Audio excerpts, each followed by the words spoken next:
Bonjour à toutes, je suis ravie de vous retrouver dans cette vidéo pour coudre le pantalon Luigi. Donc moi je vais vous faire le pas à pas avec la version jogging, mais vous pouvez vous fier au pas à pas pour les trois versions. Donc il faudra bien découper toutes vos pièces et marquer vos petits crans. Donc il y a des crans pour les repères de poche. Il faudra penser à marquer les crans de ceinture. Vous avez des crans côté et surtout marquer le pli également qui correspondra au milieu devant de votre ceinture. Et au niveau de votre bracelet de cheville, vous avez également des petits crans à ne pas oublier de marquer. Vous aurez également besoin d'un élastique de 4 cm de hauteur et la longueur c'est à peu près votre tour de taille moins 3 cm. Alors ça c'est vraiment une mesure indicative. Il faudra tester sur vous avant de venir piquer votre élastique, car ça va dépendre aussi du type d'élastique que vous avez. Il y en a qui sont plus ou moins souples, qui s'étirent plus ou moins facilement, donc le ressenti va vraiment être important. Il faut que vous l'essayiez sur vous. On va le coudre en le superposant sur 2 cm, donc c'est vraiment une ceinture à positionner sur vous en faisant cette superposition de centimètres et voir si ça vous paraît un bon serrage. Donc il faut que ça tienne bien le pantalon, mais que vous ne soyez pas trop engoncé dans la ceinture. Il ne faut pas qu'elle vous gêne. Donc ça c'est vraiment un ressenti en fonction des matières et il faut tester. Mais je vous ai mis quand même une mesure indicative pour que vous ayez une idée globalement de ce que vous devez faire. Donc la première étape, ça va être le placement des poches. Donc on va commencer tout de suite. Donc je prends ma jambe devant et le sac de poche. Donc c'est la partie, c'est la poche qui a la découpe d'ouverture de poche sur le côté comme ceci. Donc on va venir placer le sac de poche endroit contre endroit sur la jambe en mettant bien bord à bord donc cette diagonale d'ouverture de poche. Donc on va épingler ici sur cette hauteur.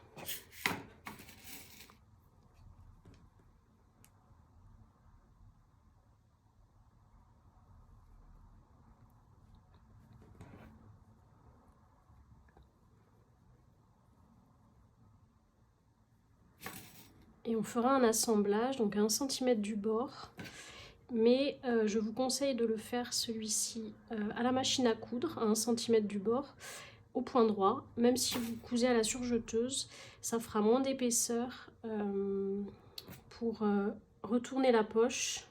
On pourra bien aplatir les marges. Si on surjette, ça fait quand même un peu plus d'épaisseur et de bourrelet. Donc surtout si en plus votre tissu est épais, privilégiez le point droit à la machine à coudre. Donc simplement 1 cm du bord sur toute cette hauteur. Si vous avez du mal à savoir à peu près où finir ici, vous n'hésitez pas à tracer le début de votre ligne. Il faut que vous ayez un petit repère à 1 cm ici. Je vais le noter pour vous montrer. Donc le mieux c'est de le noter au crayon effaçable, comme un stylo friction.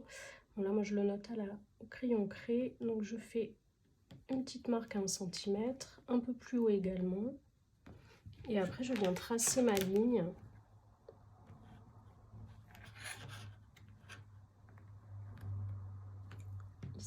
Pour voir à peu près où je commence ma couture, où je la finis. Là je vais la commencer parce que dans ce sens là je vais placer mon tissu en commençant ici et en finissant ici. Donc là au moins j'ai ma ligne et je sais exactement où je dois commencer la couture, parce que dans cette espèce d'angle c'est pas toujours simple à voir. Voilà, c'est piqué. Donc ensuite on va venir rebasculer notre poche, notre sac de poche envers contre envers. Donc là on va marquer au fer. Alors ce que vous pouvez faire c'est en 2 fois, soit on ouvre la couture au fer et ensuite on rabat, soit on le fait directement comme ça. On rabat sur l'envers et on va venir bien aplatir au fer, de sorte d'avoir le sillon de couture qu'on vient de faire qui roule légèrement donc vers l'intérieur. Vraiment c'est pas de beaucoup, mais qui roule légèrement vers l'intérieur du pantalon, donc vers le sac de poche, pour que sur l'extérieur vous ne voyez rien du tout et que ça soit bien propre. Voilà, une fois qu'on a bien marqué au fer avec notre sillon légèrement vers la poche, on va venir maintenir cette couture. Donc on fait soit une piqûre ici en se mettant sur l'endroit à 1 ou 2 mm du bord. Alors ça dépend de l'épaisseur de votre tissu. Si le tissu est épais, il vaut mieux se mettre un peu plus vers l'intérieur, donc 2 mm, pour bloquer la poche et faire une jolie surpiqûre.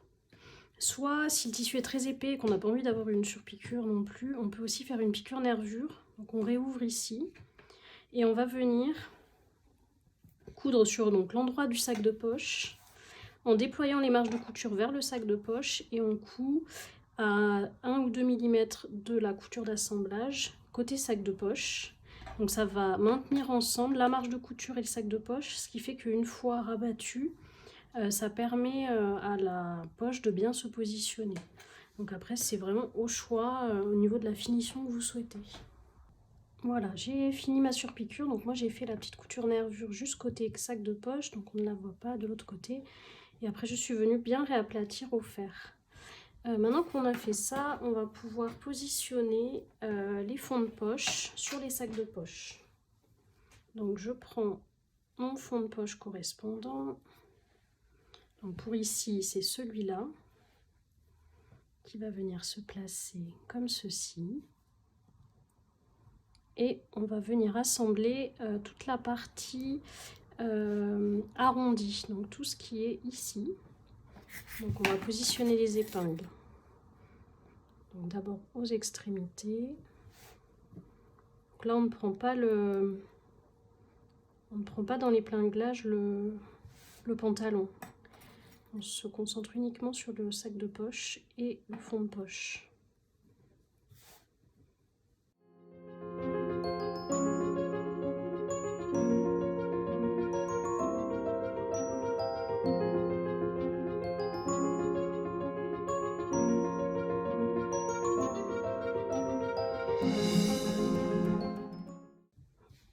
Voilà, donc on va venir piquer 1 cm du bord, donc soit la surjeteuse directement, comme ça sera surfilé, soit au point droit. Ici, il n'y a pas de souci sur le fait que ça soit ou pas une couture élastique. Donc au point droit, 1 cm du bord, et ensuite vous venez surfiler vos marges de couture ensemble. Donc ça, c'est dans le cas de la machine à coudre. Donc une fois nos sacs de poche et fonds de poche assemblés, on va pouvoir fixer cette poche sur les extrémités du pantalon. Donc en bas ici, on va venir positionner l'extrémité ici contre le cran, au niveau du cran, et mettre une petite épingle. On bloque aussi en haut, on a un cran, on voit qui correspond à la fin de la partie droite de la jambe. Donc on vient bloquer également ici. Et on va venir faire donc une petite couture ici dans la marge de couture pour bloquer cette partie. Et on va faire pareil en haut. Donc en haut, vous avez également un petit cran qui doit correspondre à l'arrivée de la fin de la poche ici.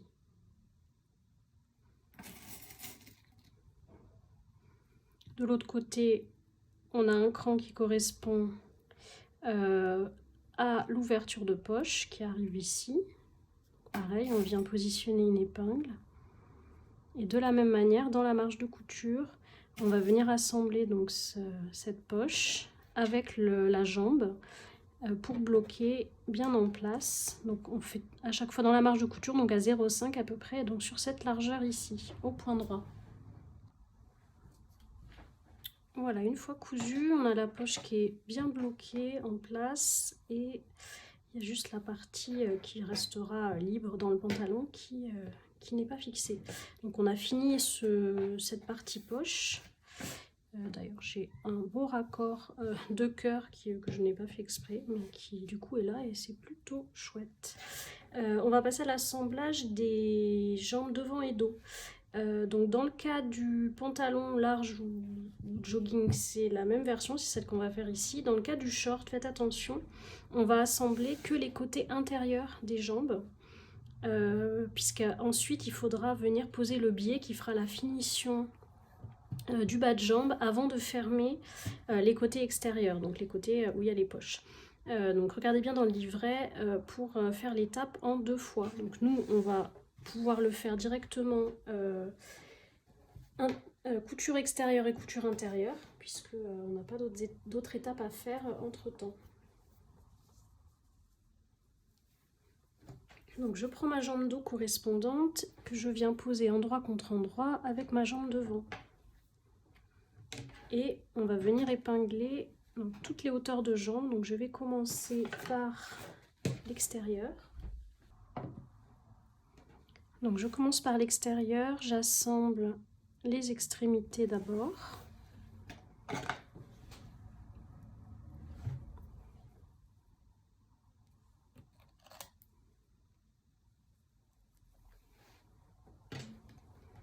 Ensuite, je vais me concentrer sur la partie poche pour que ça soit bien à plat et je vais épingler donc cette partie, la zone de poche.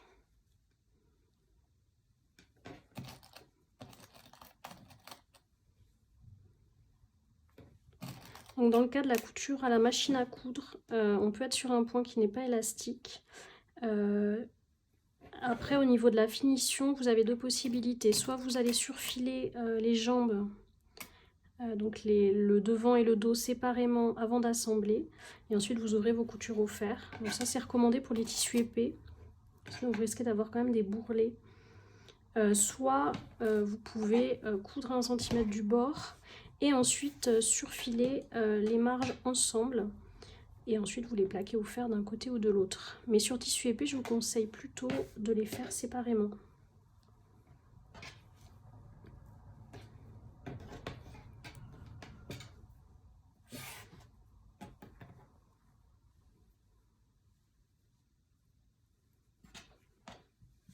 Donc là, je viens fractionner. Donc je commence par épingler au milieu de ma jambe.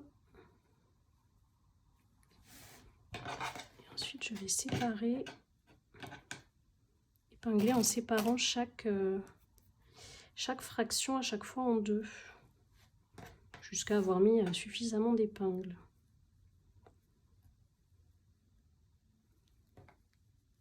Vous faites attention à chaque fois à bien avoir vos tissus bord à bord.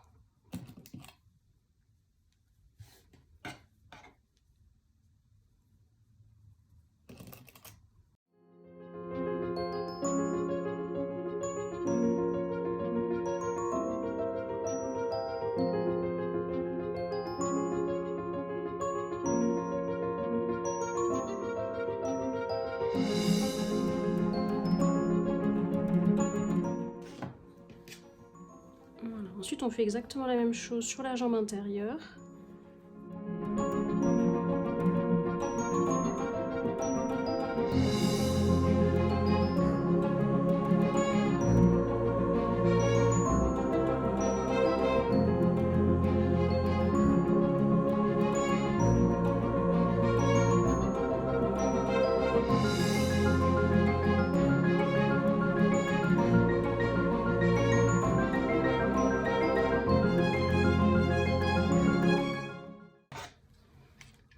Voilà, on va venir coudre donc les deux côtés à 1 cm du bord, soit la surjeteuse, soit la machine à coudre. On peut être au point droit classique.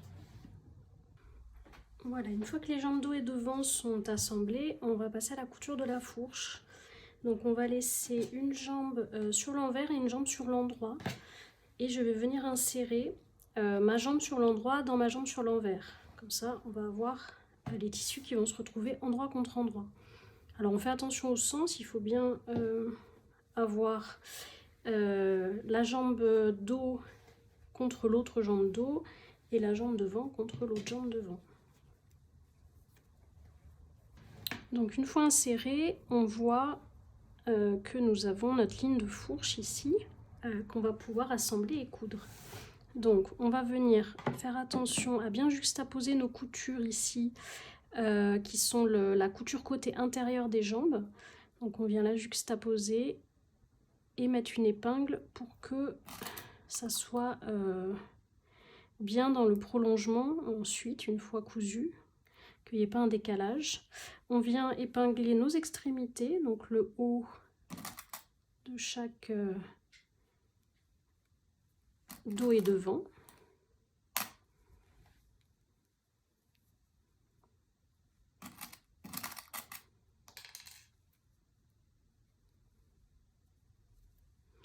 et ensuite on épingle proprement pour bien aligner nos tissus.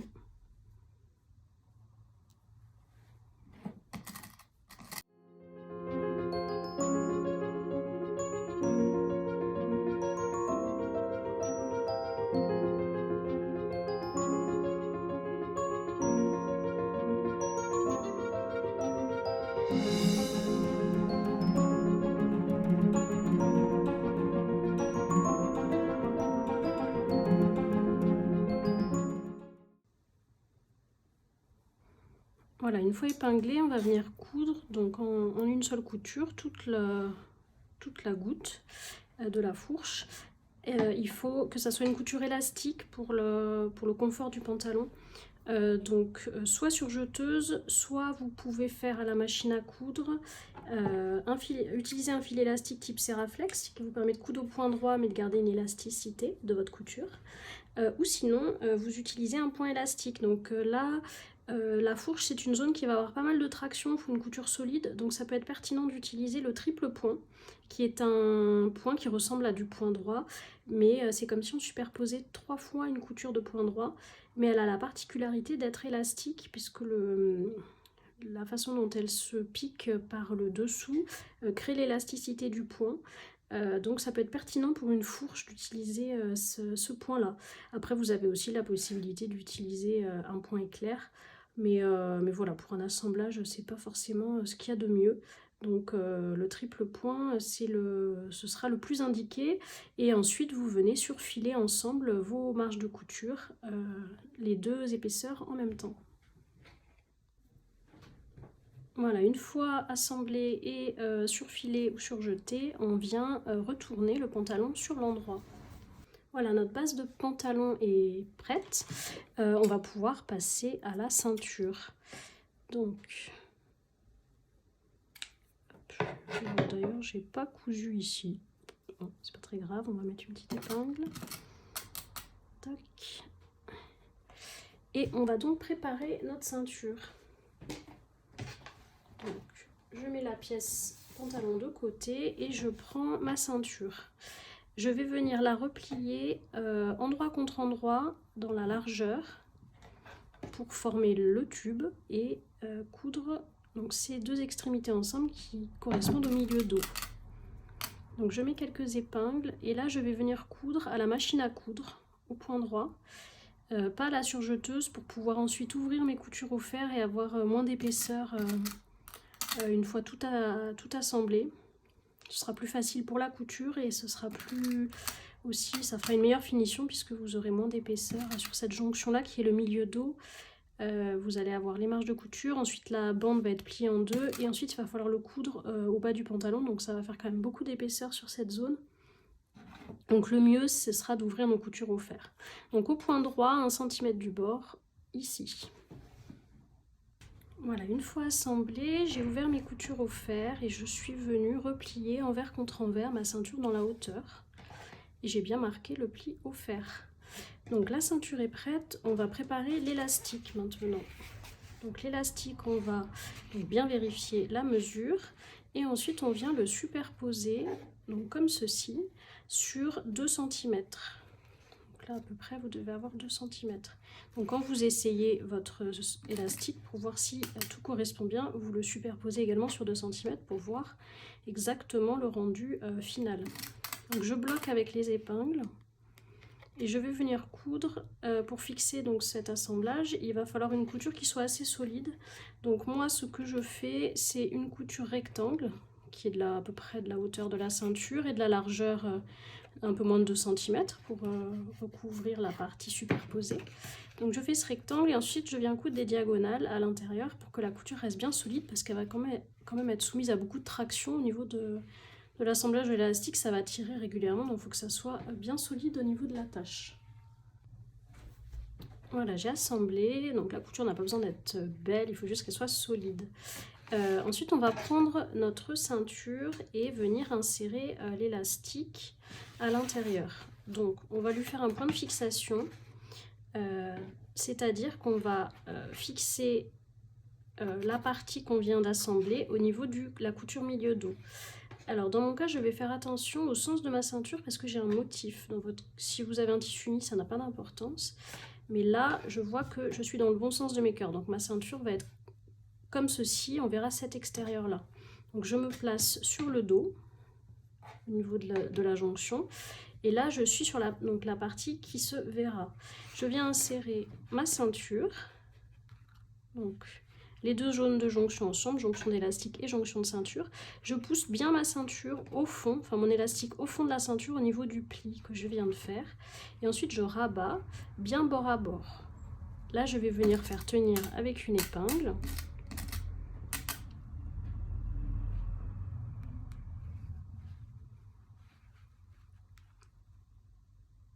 Donc, je viens faire tenir avec des épingles en haut et en bas. Et on va faire une petite couture qui va maintenir l'élastique au fond de la ceinture et à l'intérieur.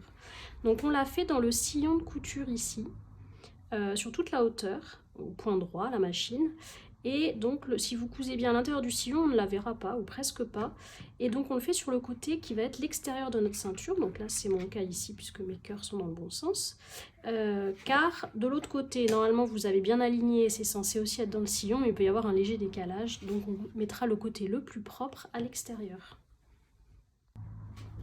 Voilà, j'ai cousu. Donc, sur l'extérieur, on voit que c'est invisible et ça s'est très bien placé même côté intérieur où on ne voit absolument pas ma couture. Voilà, donc là c'est parfait.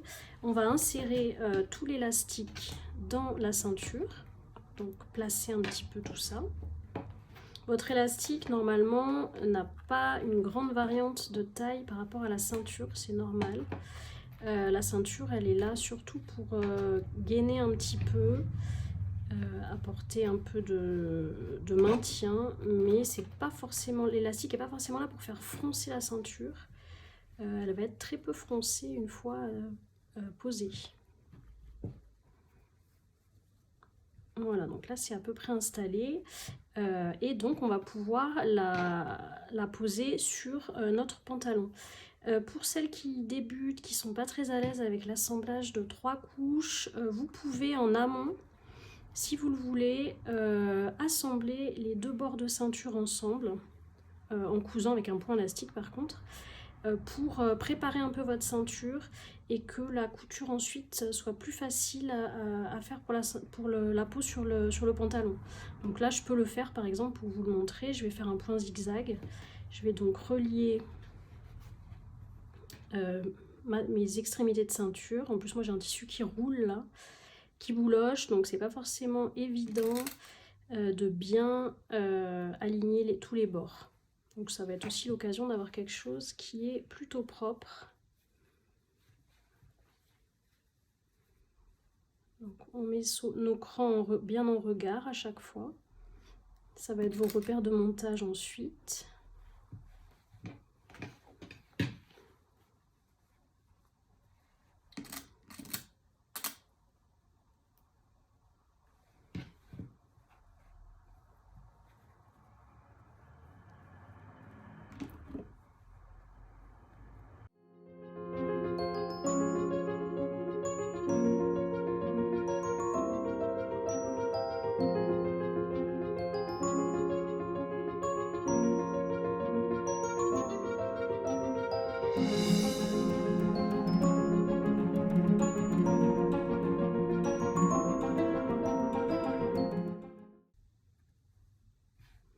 Voilà, pendant la couture, on n'hésite pas à jouer en coulissant un peu l'élastique pour pas qu'il fasse des petits, pour pas qu'il se replie, qu'il tire et qu'il vous fasse des petits plis.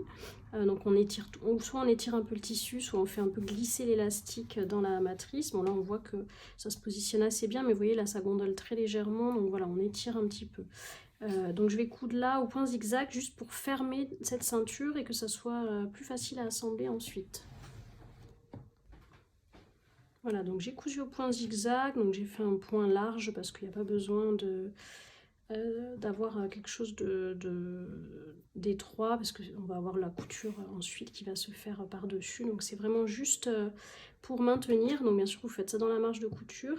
Après elle pourrait être soit coupée par le couteau, normalement c'est coupé par le couteau parce que vous avez une marge de 1 cm de couture. Donc Les surjets ne font pas 1 cm de large.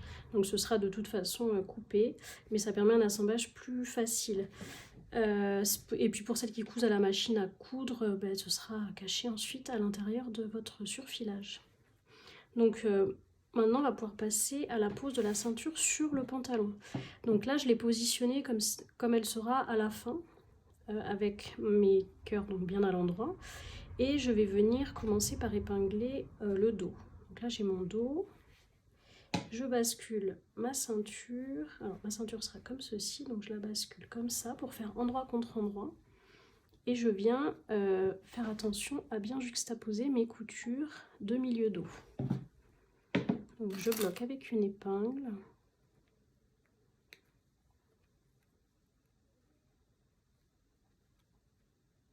j'ai l'épaisseur, voilà, de l'élastique. Il faut essayer de se positionner. Ensuite je viens mettre mon cran de côté. Donc on voit moins bien, faites attention parce qu'on les voit moins bien avec si vous avez fait cette couture, et on le positionne au niveau du côté du pantalon, donc de la couture côté. Donc on fait ça des deux côtés bien sûr. On fait attention à bien épingler, que ça n'ait pas roulé au niveau de votre ceinture. Donc là j'ai mon cran qui est ici.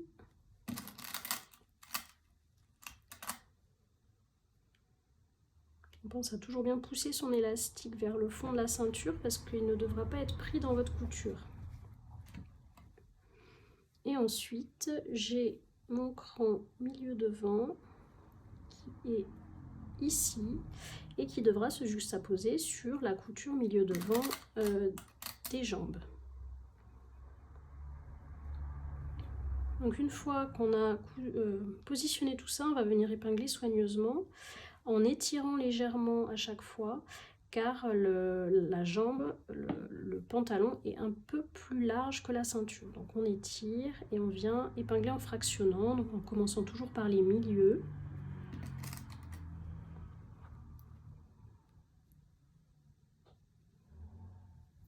Et à chaque fois on sépare la zone en deux.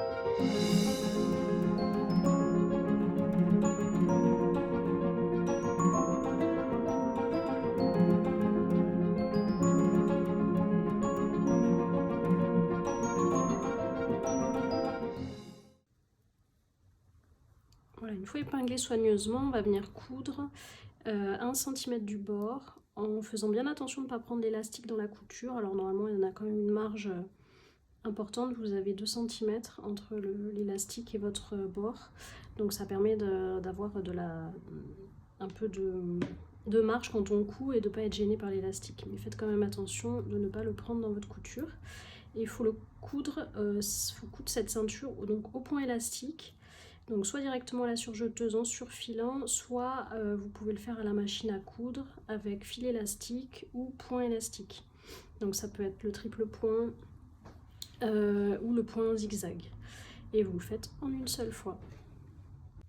Voilà, la ceinture est piquée.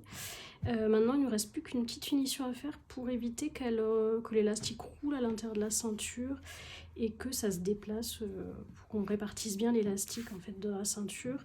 On va faire une petite surpiqûre. Donc, on étire bien. Et ensuite, on va venir mettre une petite aiguille au niveau de l'élastique sur chaque couture côté.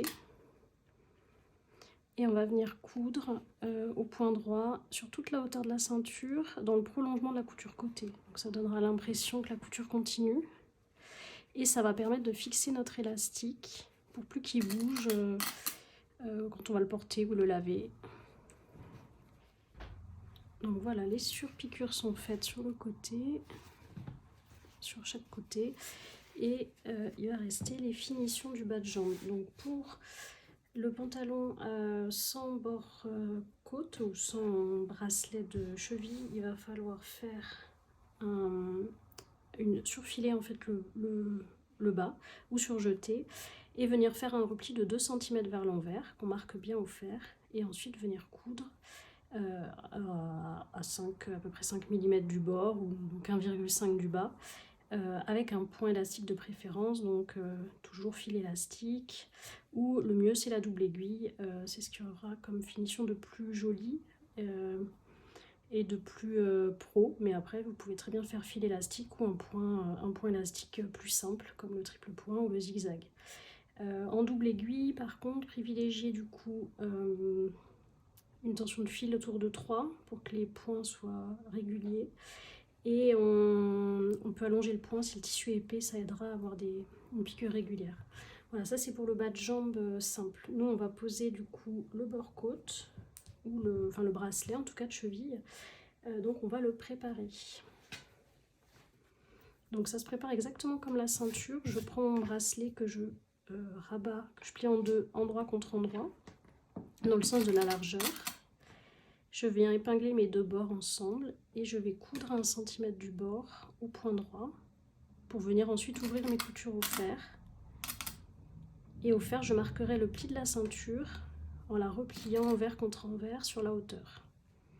Voilà, le bracelet de cheville est cousu, j'ai ouvert mes coutures au fer et replié envers contre envers dans la hauteur. Donc on a notre bracelet qui est prêt à être posé.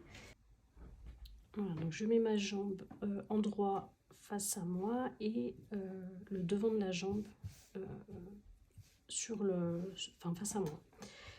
Du coup, la couture côté de notre bracelet, alors je le mets à l'endroit pour le positionner, donc il sera comme ceci une fois cousu. La couture côté doit se trouver en regard avec la couture côté intérieure de la jambe, donc ici. Là, on est vraiment sur la couture intérieure. Et donc, je vais le retourner et l'insérer, donc le mettre par-dessus mon bas de jambe. Donc la première aiguille que je vais poser, c'est celle qui va juxtaposer ces deux coutures.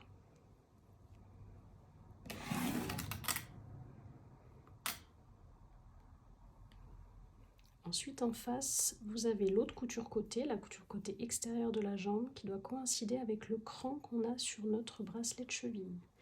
Donc là, on a un cran qui est en face et on le fait correspondre avec le bracelet. Et ensuite, on va étirer le tissu de la jambe pour répartir l'embut et venir épingler notre bracelet de cheville. Donc là, j'ai un gros embut, j'étire et j'essaye de positionner de manière à le répartir le plus harmonieusement. Donc, toujours en fractionnant les segments par le milieu.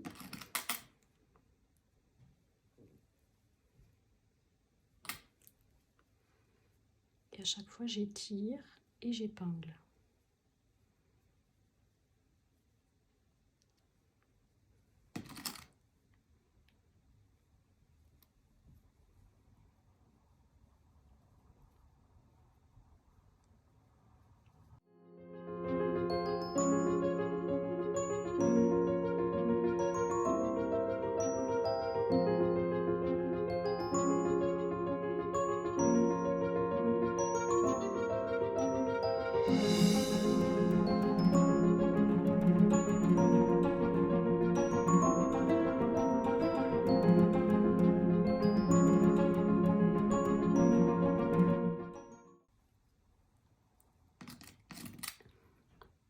Donc j'ai mis beaucoup d'épingles parce que mon tissu roulotte beaucoup et qu'il est un peu capricieux, mais on n'est pas obligé d'en mettre autant, ça dépend de votre tissu.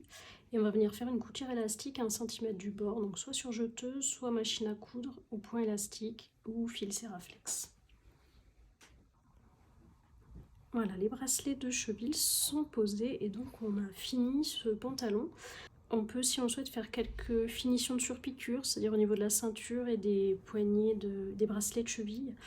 On peut rabattre les marges de couture donc vers l'intérieur, donc ici côté intérieur de jambe et ici vers l'intérieur du pantalon, et coudre à l'aiguille double ou en tout cas avec une piqûre, avec une couture élastique, donc, ou alors un fil élastique, vous pouvez faire au point droit. Pour faire une surpiqûre, plaquer les marges de couture vers l'intérieur et avoir une petite surpiqûre décorative. Donc ça c'est au choix, moi là je le fais pas sur ce modèle là, qui est plutôt un modèle type maison pyjama. Donc je vais le laisser comme ça, mais c'est tout à fait possible de surpiquer à l'aiguille double ou au fil élastique. Ou même vous pouvez faire un point zigzag, quelque chose de décoratif, après c'est au choix, mais il faut que ça soit une couture élastique. Voilà, bah, j'espère que ce tutoriel vous a plu, qu'il vous a été utile et qu'on se retrouvera prochainement dans une autre vidéo. À bientôt!